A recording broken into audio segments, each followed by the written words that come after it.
are the two Cherokee purples. Would you believe that the one on the right is the one that had fractured the stem? It's grown so well, it's overtaken the one on the left. It looks way healthier.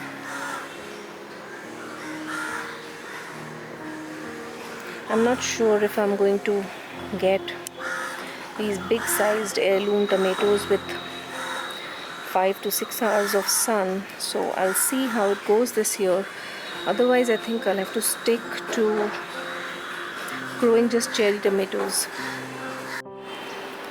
28th of January update, and this is my Cherokee purple tomato plant with the fractured stem.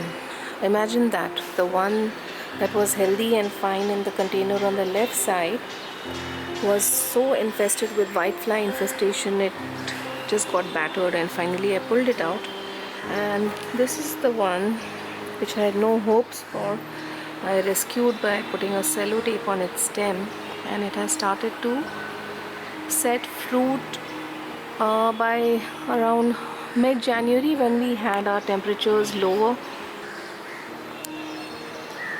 The plant has flourished and done well after going outside of the grill, and there are at least 10 tomatoes that are setting on this plant at various levels.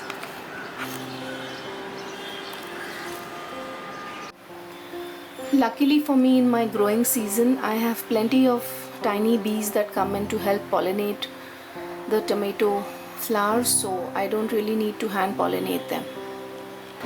So this is the pattern for my tomatoes, because initially in the season there is about 4 hours of sunlight, so the tomato plants do get leggy, and by December and January we have 6 hours of sun, and these plants, they stretch out their limbs and grow outside of the grill, and that is when the bees do their work and I start to get tomatoes. So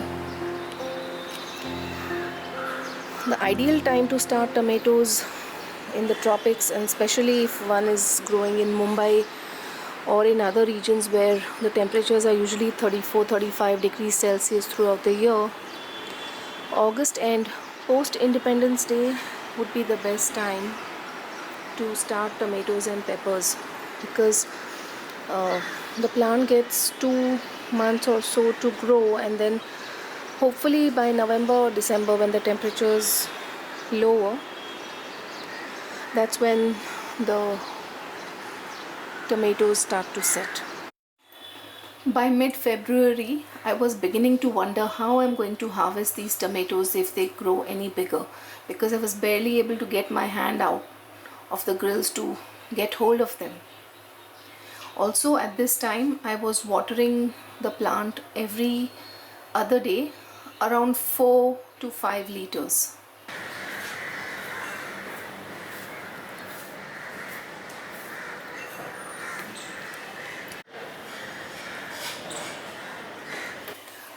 One of my Cherokee purple plants was completely devastated by whitefly infestation. I tried a garlic spray, I tried water spraying, and finally I kept removing the leaves, but to no avail. The plant was completely destroyed, and I decided to pull it out so that the second plant is not affected.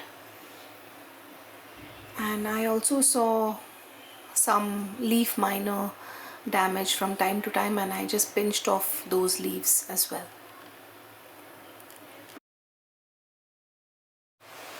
I was pleasantly surprised to find lacewing eggs amongst my tomato leaves, and they are supposed to eat aphids.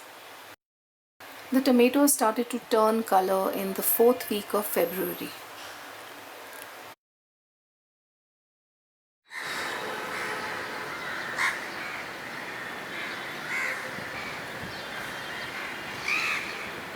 Get this thing out.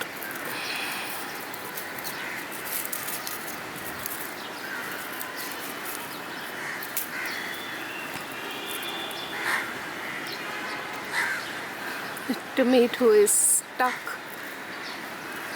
Let me see. Okay, here is one. Nice. Oh, it's got a little bruised while getting it inside the grill.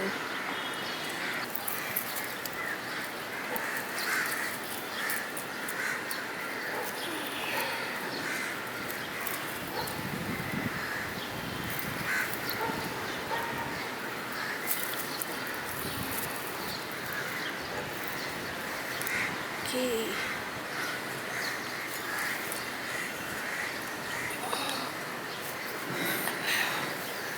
This one is going to be a tough cookie to get out.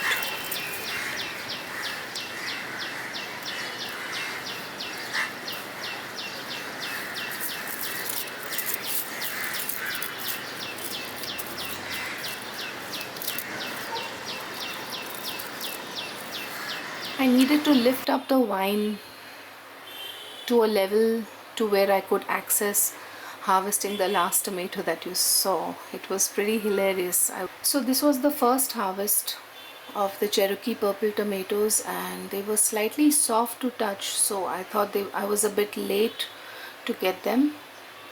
Now on slicing, it looked perfect and it made for a wonderful sandwich. The taste was really good. Slight hint of sweetness, some amount of tartness, and it was the perfect slicing tomato. By the time I was harvesting these tomatoes in March, it was already 35 Celsius in Mumbai, and the tomatoes were soft even when they were green. So there was a suggestion on G Plus that I should harvest the tomatoes at the signs of the first blush and then ripen them over the counter, and that's what I did. These tomatoes lasted in the fridge for over a month, whereas market tomatoes start to rot within a week of refrigerating them.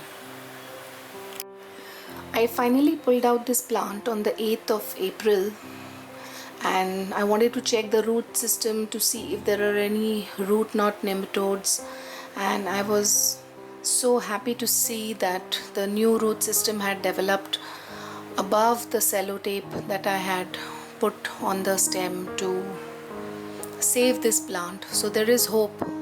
Even if the tomato plant stem has broken, one can salvage it and get a harvest. So if you have a garden that gets 4 to 6 hours of sun, definitely you can grow tomatoes if I can. And if you have a garden that has full sun, definitely you'll do way better than me. Happy gardening!